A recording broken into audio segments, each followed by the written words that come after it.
उत्तर भारत के राज्यों में घने कोहरे के साथ ठंड का सितम जारी है। मैदानी इलाकों में कड़ाके की ठंड के साथ ही धुंध की वजह से वाहन चालक परेशान हैं। वहीं पहाड़ी राज्यों में बर्फबारी से जनजीवन प्रभावित हो रहा है।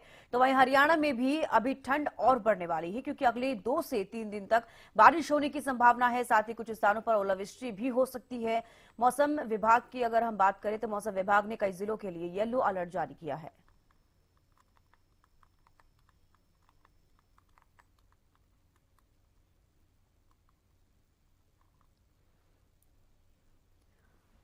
तो देखिए, लगातार आपको बता दें कि अब सर्दी बढ़ती हुई नजर आ रही है। जिस तरीके से पहाड़ों पर बर्फबारी हो रही है, उसका असर जो है अब उत्तर भारत में देखने को मिल रहा है। ये कुछ तस्वीरें टीवी स्क्रीन पर दिल्ली, महाराष्ट्र, ओडिशा और यूपी की आप तस्वीरें देखिए, जहां पर आपको फॉग सबसे ज्यादा अब नजर आने वाला है, क्योंकि अब आगे आने वाले दिनों में और भी ज्यादा बढ़ सकता है। खासतौर पर हरियाणा का जिक्र करें तो वहां पर बारिश होने की भी संभावना जो है देखी जा रही है। अभी कुछ उत्तर प्रदेश की ये तस्वीरें देखिए, अयोध्या, आगरा, कानपुर, मुरादाबाद, प्रयागराज, जहां पर आपको विजिबिलिटी काफी कम नजर आएगी। प्रयागराज की तस्वीरें देखिए, यहां पर भी कुछ इसी तरीके की तस्वीरें देखने को मिल रही हैं।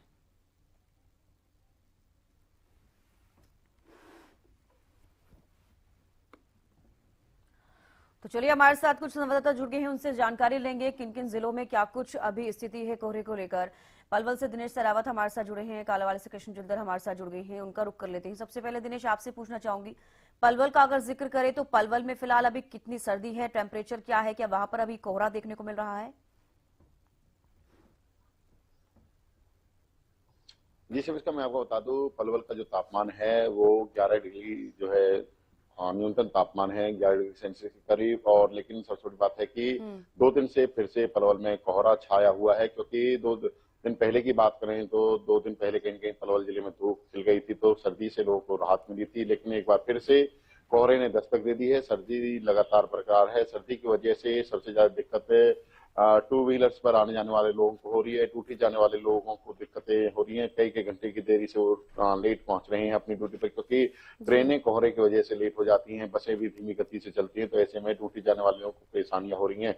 और बात करें तो जिस तरह से सर्दी से बचाव की जरूरत है, तो ऐसे में सर्दी से बचने के लिए लोग अलाव का सहारा ले रहे हैं। गर्म चाय का सहारा या गर्म पेय पदार्थ का सहारा लेते हुए दिख रहे हैं। और साथ ही गर्म कपड़ों से ही सर्दी से बचा जा सकता है। तो ऐसे में डॉक्टर्स का भी यही कहना है कि अपने आप को सर्दी से बचाएं, क्योंकि सर्दी जब लगती है तो उस सर्दी से होने वाली बीमारियां फैल जाती हैं। और कहीं कहीं जो अस्पतालों की बात करें तो अस्पतालों में भी सर्दी से बढ़ने वाले मरीजों की जो ओपीडी की संख्या बढ़ जाती है। तो ऐसे में स्वास्थ्य विभाग की भी यही लोगों से अपील है कि अपने आप को सर्दी से बचाएं। लेकिन सबसे दिक्कत जो हो रही है वो बेसहारा लोग हैं। बेसहारा पशुओं को सर्दी से काफी परेशानियां होती है, क्योंकि जो पशुपालक हैं, जो पशुपालन करते हैं, वो तो अपने घरों में पशुओं के सर्दी से बचाने के लिए और कहीं न कहीं व्यवस्था बना लेते हैं। लेकिन जो है खुले आसमान के नीचे जो पशु रहते हैं, उनको काफी दिक्कतें हो रही है। कहीं न कहीं सर्दी से वो परेशान है। इसी तरह कहीं न कहीं पलवल जिला प्रशासन ने रेन बसेरों की व्यवस्था लोगों के लिए की गई है। रेन बसेरे में तमाम व्यवस्थाएं हैं, कपड़े की या गर्म पानी की। लेकिन फिर भी कहीं न कहीं सर्दी बेसहारा लोगों को, जिस तरह से बात करें बस स्टैंड पर आने जाने वाले लोग हैं या फिर रेलवे स्टेशन पर हैं, ऐसे लोगों को सर्दी कहीं न कहीं परेशान कर रही है। अब देखने में जो मौसम विभाग ने आशंका जताई है कि आज कहीं न कहीं हल्की बूंदाबांदी पलवल जिले में हो सकती है, क्योंकि कई जिलों को येलो अलर्ट बिल्कुल, अगर मौसम विभाग बूंदाबांदी ने होती किया है। है तो तो उनमें दिनेश से और भी पलवल ज्यादा भी सर्दी एक है। बढ़ने के आसार देखे जा सकते हैं। आपके पास लौटूंगी। हमारे साथ गगन सागर भी जुड़ गए हैं कुरुक्षेत्र से। गगन, फिलहाल कुरुक्षेत्र में टेम्परेचर क्या है, और जिस तरीके से मौसम विभाग की तरफ से कहा जा रहा है कि हरियाणा में बारिश हो सकती है, इसको लेकर आपके पास क्या जानकारी?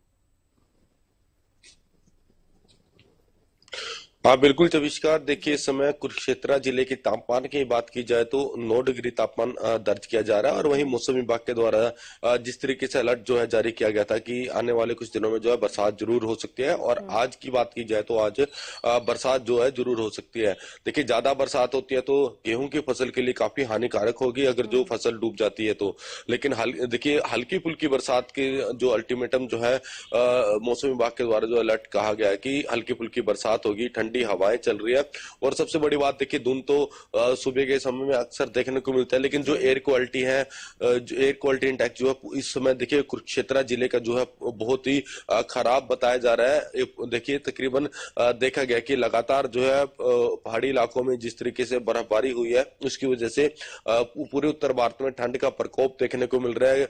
विजिबिलिटी काफी कम देखने को मिल रही है, और कहीं ना कहीं देखा जाए तो जो लोग हैं अपने कामों पर जाते हैं सुबह के समय में, वो भी देरी से पहुंच रहे हैं। ट्रेनों की बात की जाए या बस सेवाएं की बात की जाए, वो भी समय पर नहीं पहुंच रही है, लेट पहुंचे नजर आ रही है, क्योंकि धुंध इतनी बढ़ रही है, क्योंकि सभी वाहनों की रफ्तार जो है धीमी होती हुई नजर आ रही है। ऐसे में देखिए हर एक आम जनजीवन पर इसका खासा असर देखने को मिल रहा है। जिस तरीके से लगातार जो है बर्फबारी पहाड़ी इलाकों में हो रही है, उसी को देखते हुए वो पूरे उत्तरी भारत में जो है जो टेम्परेचर है लगातार जो है गिरावट देखने को मिल रहा है। और आने वाले कुछ दिनों में जो है मौसम विभाग के द्वारा कहा गया कि जो टेम्परेचर में है काफी जो है गिरावट आ सकती है। जो टेम्परेचर है 4 या 5 डिग्री तक भी जो है जा सकता है। तो ऐसे में आम जनता को देखिए जो लोग हैं डॉक्टरों के द्वारा भी अपील जो है की गई है कि सर्दी से अपना बचाव कर रखे, गर्म कपड़े डालें, और बच्चे और बुजुर्ग खास तौर पर जो है अपना ध्यान जरूर रखें। और ऐसे में जरूरी काम है, बच्चे और बुजुर्ग तो तभी घर से बाहर निकले। आज देखिए जिस तरीके से सूर्य देवता देखिए दर्शन जरूर दे रहे हैं, लेकिन दोपहर के बाद जो है मौसम विभाग के द्वारा कहा गया कि बरसात जरूर हो सकती है।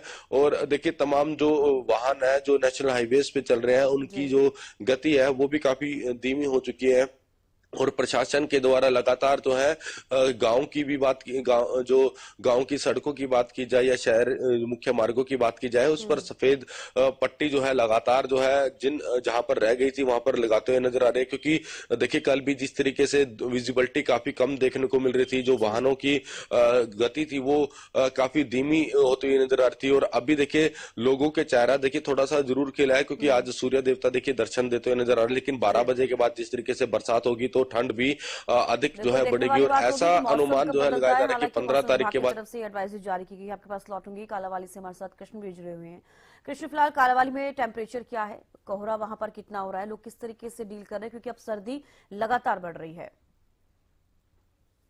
जी बिल्कुल, अगर हम कालावाली की बात करें तो कालावाली में भी सर्दी का बिल्कुल देखने को मिल रहा है। कालावाली में जो टेम्परेचर है वो 8 डिग्री सेल्सियस तक दर्ज किया गया। उसी तरीके से आज जो ठंडी हवाएं चल रही हैं, जो बादल भी छाए हुए हैं। तो अगर कल की बात करें तो कल शुक्रवार को बहुत गहरी धुंध छाई हुई थी, और सारा दिन ही धुंध की चादर में जो कालावाली का एरिया वो लिपटा हुआ था। उसी तरीके से ठंड का कहर बिल्कुल देखने को मिल रहा है। और आने वाले दिनों में बरसात का अनुमान भी लगाया जा रहा है, और उस तरीके से ठंड और बढ़ने के जो चांस है वो ज्यादा हो गए हैं। और जो हो सकता है कि जब ठंड बढ़ेगी तो बच्चों की छुट्टियां भी बढ़ाई जा सकती हैं प्रशासन द्वारा। ठंड और 15 जनवरी के बाद छुट्टियां और बढ़ जाएंगी। और उसी तरीके से अगर हम बात करें जो रैन बसेरों की, तो प्रशासन की तरफ से और सरकार की तरफ से रैन बसेरों का प्रबंध कालावाली में भी किया गया। हर साल की तरह नगर पालिका के अंदर, नगर पालिका की बिल्डिंग के अंदर रैन बसेरे का प्रबंध किया जाता है। और उसी तरीके से वहां पर 14 बेडों का रैन बसेरा बनाया गया, और लोगों को जागरूक किया जा रहा है। और जो चौक चौराहे हैं और रेलवे स्टेशन बस स्टैंड है, वहां पर फ्लैक्स लगाकर लोगों को जागरूक किया जा रहा है। कोई भी अगर कोई जिनके घर की छत, जिनके घर की छत नहीं है और जिनके ऊपर छत नहीं है, वो चौक चौराहों पर अपना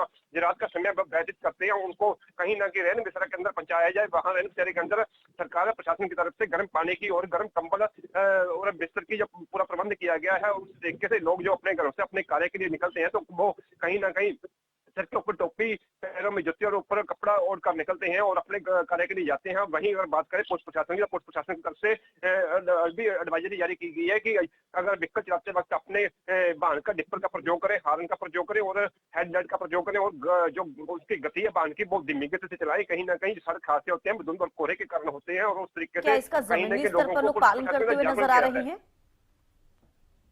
जी जी, मैं समझा नहीं, दोबारा बोलिए मैडम। कृष्ण, जिस तरीके से अभी आप जानकारी दे रहे हैं कि एडवाइजरी जारी की जा रही है, सड़कों का अगर हम जिक्र करें, ग्रामीण सड़कों का जिक्र करें, वाई पट्टी वहां पर लगाई जा रही है, लोगों को हिदायतें दी जा रही है कि अब घरों से बाहर ना निकलें, ज्यादा जरूरी हो सुबह के समय तभी निकले, तो क्या इन सब चीजों का पालन करते हुए लोग नजर आ रहे हैं? जी बिल्कुल, पुलिस प्रशासन की जो पहल है कहीं ना कहीं लोगों को जागरूक कर रही है, और उस तरीके से लोग हैं वो भी पुलिस प्रशासन का सहयोग कर रहे हैं, और उनकी जो अपील है वो मान रहे हैं, और उस तरीके से जो वाहन है वो दिम्मिगे से चला रहे हैं। और वो पुलिस प्रशासन ने एक बात और भी कही है कि अपने आप इमरजेंसी के तौर पर ही अपने वाहन का प्रयोग करें, नहीं तो जो ट्रेन के माध्यम से और बस के माध्यम से यह सफर करना सुरक्षित करें, क्योंकि जो सड़कों पर वाहन कम होगा तो कहीं ना कहीं जो सुरक्षा की दृष्टि से सड़कों पर हाईवे पर वाहन कम होंगे तो वो सुरक्षा की दृष्टि से बिल्कुल फायदेमंद है, क्योंकि जितने वाहन कम होंगे उतना एक्सीडेंट का जो हादसों का खतरा कम होगा। उस तरीके से लोग जो इमरजेंसी के माध्यम से ही अपना वाहन का प्रयोग करते हैं, नहीं तो ट्रेन के माध्यम से और बसों के माध्यम से अपना सफर सुरक्षित कर रहे हैं। जी चलिए, आपके पास लौटूंगे, आप बने रहिए हमारे साथ। गगन, फिलहाल देखिए जिस तरीके से अब कोहरा बढ़ता हुआ नजर आ रहा है, विजिबिलिटी काफी कम हो रही है, सड़क हादसे ऐसे में ज्यादा होने शुरू हो जाते हैं। ऐसे में क्या कुछ तैयारियां इसको लेकर, क्या कुछ प्रबंध किए गए हैं? इसके अलावा किसानों के लिए कितनी फायदेमंद होगी अगर बारिश होती है तो आने वाले 2 से 3 दिनों में, और क्या कुछ नुकसान भी हो सकता है? आप बिल्कुल देखिए, जिस तरीके से धुंध बहुत ज्यादा पड़ रही है तो हादसे भी बहुत ज्यादा देखने को मिलते हैं।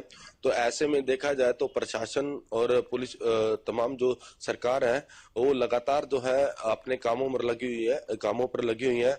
देखिए, चाहे पीडब्ल्यूडी की बात की जाए, नेशनल हाईवेज की बात की जाए, जहां पर कंस्ट्रक्शन का काम चल रहा है, वहां पर देखिए रिफ्लेक्टर टेप जो है लगाई जा रही है, लाल बत्ती भी वहां पर लगाई जा रही है, और सड़कों पर व्हाइट पट्टी लगातार जो है पहले से ही काम जो इसका शुरू कर दिया गया था, व्हाइट पट्टी लगी हुई है। और जहां पर रह गई थी वहां पर ग्रामीण इलाकों में, वहां पर भी देखिए लगाई जा रही है। और वहीं देखा जाए तो पुलिस प्रशासन के द्वारा जो एडवाइजरी जो जारी की गई थी, लोगों से यही अपील की गई थी कि अपने वाहनों की गति जो है धीमी गति से ही चलाएं, और रिफ्लेक्टर टेप जो है गाड़ी पर जो है आगे और पीछे बम्परों पर जरूर लगाए। और जो 2 व्हीलर वाहन है, मोटरसाइकिल व्हीकल है, वो अपनी हेडलाइट और उन पर भी जो है रिफ्लेक्टर टेप जरूर लगाए, और हेडलाइट जो है जलाकर जो अपने वाहन जरूर चलाए। तो ऐसे में कहीं ना कहीं जारी की जा रही है, लेकिन जमीनी स्तर पर कितने इसको लोग समझ रहे हैं, अपने जीवन में इसका इस्तेमाल कर रहे हैं? क्योंकि देखिए उनके लिए फायदेमंद है जो भी एडवाइजरी जारी की जा रही है।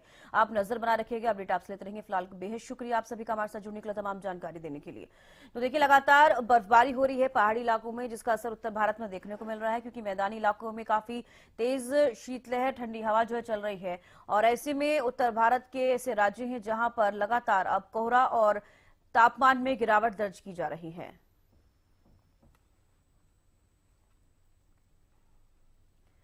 पहाड़ों में हुई बर्फबारी का असर अब निचले इलाकों में देखने को मिल रहा है। अंबाला कोहरे की चपेट में है। यहां विजिबिलिटी कम होने के चलते वाहन रेंगते हुए नजर आ रही हैं। राहगीरों की मानिए तो जहां अपने गंतव्य तक पहुंचने में पहले 20 मिनट लगते थे, वहां अब 1 घंटे से अधिक समय लग रहा है। भयंकर सर्दी के साथ कोहरे के कारण भारी परेशानी हो रही है। घने कोहरे के कारण गाड़ी चालक इमरजेंसी लाइट जलाकर चल रहे हैं।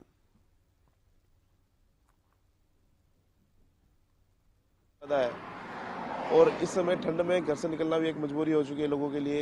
कोई अंधा अपना जरूरी काम पे जाए तभी घर से निकले, और कोशिश करे कि धूप निकले या 10-11 बजे के बाद ही अपने काम पे जाए, क्योंकि ठंड इस समय बहुत ज़्यादा है। ठंड का भी बचाव रखें। धुंध देख लो सर, बिल्कुल कुछ दिखाई नहीं दे रहा है। राजपुरा से लेके अभी तक आया हूँ, मेरे ख्याल से 1 घंटे के करीब मुझे हो गया है चलते हुए, और देख लो आपको कुछ दिखाई नहीं दे रहा है। बहुत बुरा हाल है। वैसे कितने टाइम का रास्ता है? बस ज़्यादा से ज़्यादा 20 या 25 मिनट का है। अब मुझे 1 घंटे से ज़्यादा हो गया मेरे ख्याल से। तो देखिए, लगातार अब पहाड़ों पर बर्फबारी हो रही है, जिसका असर जो है उत्तर भारत में देखने को मिल रहा है, और लगातार धुंध की वजह से विजिबिलिटी काफी कम होती हुई नजर आ रही है।